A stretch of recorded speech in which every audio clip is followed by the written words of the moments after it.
Thank you, Mr. Deedat, for that rather enjoyable and enlightening talk. Please feel free to ask Mr. Deedat any questions whatsoever.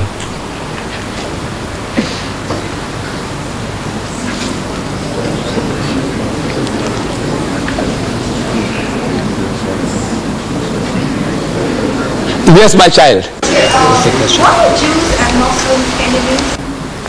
If you come a little closer, please don't be shy. Please don't be shy, so that the camera can also catch your question. If you don't mind. No harm done. Okay, why are Jews and Muslims enemies? Are the Muslims and the Jews, are they not enemies? Why are they enemies? Yes, thank you for your question. Now, we as Muslims and Jews, or Muslims and Christians, or Muslims and Hindus, we are not enemies to one another.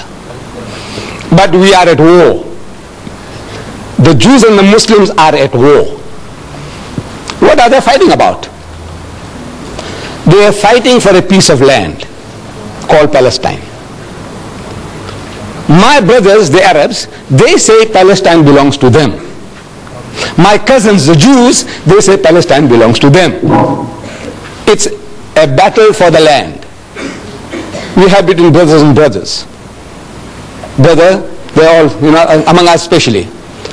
Father dies, and you find that this estate can't be settled. They must go to court. They must go to court. The dividing the shares, the inheritance. There's a war after war. Every Indian, I'm talking about the Muslims. You see, I don't know about the Hindus so much. But I know my own people. You have to go to court. You have to go to court. So, this is brother and brother. We are brothers and cousins now.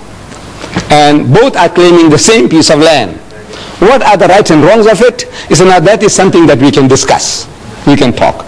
For example, I'm talking to the Jews. I say, come and talk to me. I'm talking to the Jews. I've spoken to the University of Cape Town. I've spoken to them here at the Natal University. I have had so many discussions with them. I have written a book, Arabs and Israel, Conflict or Conciliation, and I sent it to every influential Jew in the country, in South Africa. The reaction was, they want to kill me, they want to bomb me. I said, come, talk to him.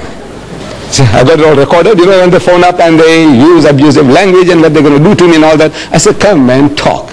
Because my book says, call them. Call people to a dialogue. Come, let us talk. See if we can see reason.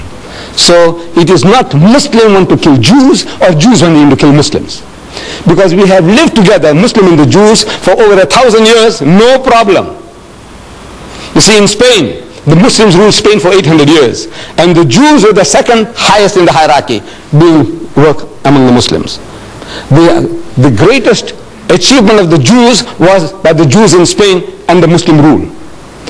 And for 1,000 years, when the Christians were persecuting the Jews, and when they ran for shelter, protection, refuge, they went to Muslim lands. And every Muslim country accepted them with open arms. Sa'ahlan wa sahlan. It's a family and plain, come and live among us. We are the children of the same father, Abraham. Abraham had 2 sons, Ishmael and Isaac. You are the children of Isaac. You are the children of Ishmael. As such, we are brothers. Come live together. And they lived for 1,000 years, not a single riot against the Jews, nothing.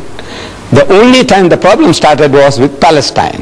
When the Jews, they went to seek shelter there, and they went and they filled up, and then they said, now we will take over. For the first time, the Muslim wakes up to the reality. He says, now everything, this guy is going to take it over. Inch by inch, the guy's got in. Now, he's got the backing of the Western nations, and he's technologically more advanced than the poor Palestinians, illiterate, ignorant people, and he says, now these are easy meat for them. So now they wake up, he says, no man, this is not right. So this conflict from 1918 onwards, prior to that, no problems between the Muslims and the Jews. Any other question? Yes, my son. What's your opinion on a satanic person? Well, as the word says, satanic. The guy is satanic. The guy who wrote the satanic verses is satanic. You see, the trouble is that bulk of the people, nobody has really read the book. In the Royal Albert Hall, I went and spoke about that book of Rushdie. 6,000 people. And I made the chairman to read the introduction there's a poetic introduction, a quotation by Daniel Defoe, some literary man, his quotation about the devil. So I made the chairman to read it from the satanic verses. And the chairman read it and is asking 6,000 people, anybody at any time has read this, or you have seen it anywhere, or you read anywhere? Out of 6,000 people, one guy put up his hand. Where? In the satanic verses.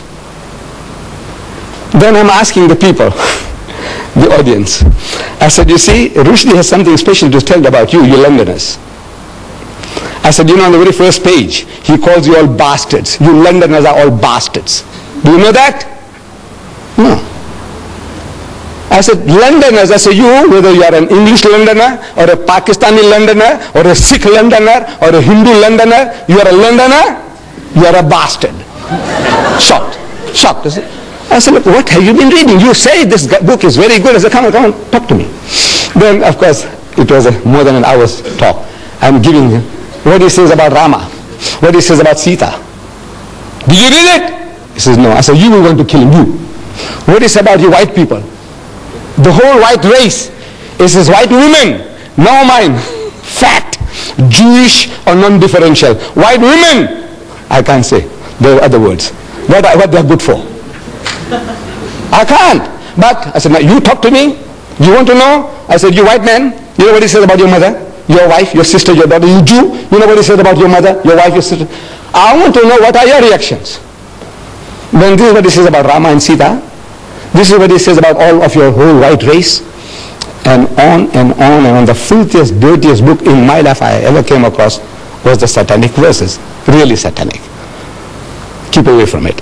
From the price point of view, at one time it was costing 15 pounds. There's 75 rands. You know why 75 rands on that? It's about 540 pages. 75 rands. Here I'm giving you, my son, 2,000 pages free of charge.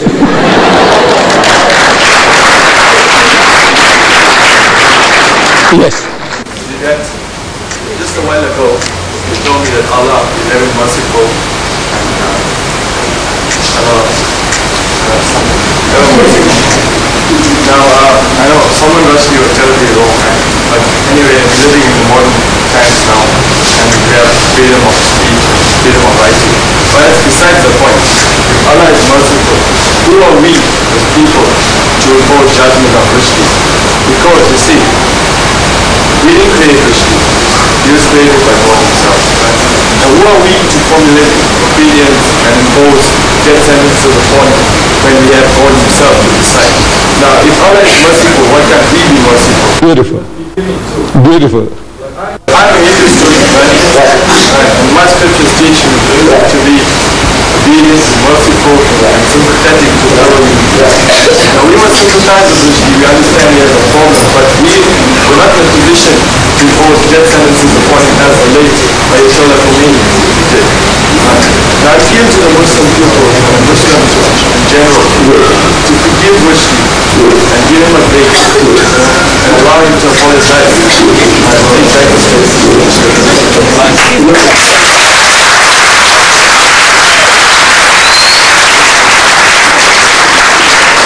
My son, very beautiful thoughts. God is merciful and we are expected to be merciful. He is just and we are expected to be just. He is beneficent, we must be beneficent. Charitable. He is holy, we must be holy. That is the teaching of Islam. That is the teaching of Hinduism. It's a beautiful teaching. But now, we are also told to respect one another. Now I ask you, what is your name? So you tell me I am Mr. So-and-so, Naidu or Padyachi or Mudli or Govanda, whatever. They say, yes. I knew your great-grandmother. Because a lot of people I know their grandfathers and grandmothers. I'm 73 now. Since I was a young man, I have been moving around a lot, you see, I know. So I said, yeah, your grandma, yeah, man. Weekends at stage, she used to live there, you know. You know she was the biggest whore. I said, you know she was international, not only for Indians. Now, if you punch me in the jaw, have I a right to blame you? So what am I doing? I'm asking for it. Am I not? He said, what am I doing? Talk, man, talk. Talk nicely about everybody. You swear my mother, look, you can call me anything. I'm big enough. I told you. I said, this old man can take it, if you remember. You know, I said, ask any questions.